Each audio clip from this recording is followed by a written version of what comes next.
Oh, hi. Sorry, I'm reading the news online and listening to the radio. I didn't always have a tablet.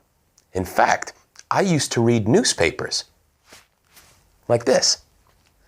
Newspapers, radio, online news websites, they're all part of the mass media.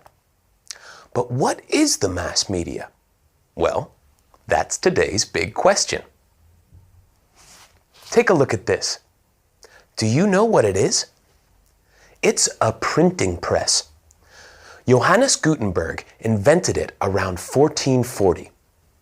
Before this, people had to copy books by hand, but now, for the first time, people could make lots of copies of letters and books. Suddenly, information could travel to many people quickly.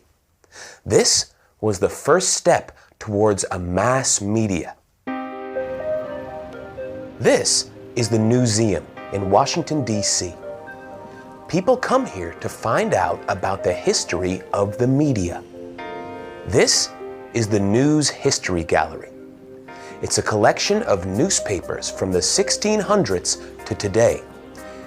It explains how the newspaper became the most common way for people to access the news. There are 45,000 newspapers in this collection. This is the Bloomberg Internet, TV, and Radio Exhibition. This begins with the first newsreels.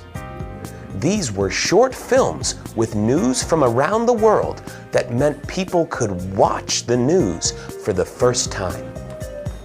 It then tells the story of the 20th century as radio and TV also appeared. Suddenly, people could watch or hear news immediately in their own homes. Today, television is everywhere, and it can bring news from anywhere. People can even watch broadcasts live while they are happening. The media has changed a lot since it began. One of the biggest changes was the invention of the internet. When it began, people had to use the internet on their computers at home.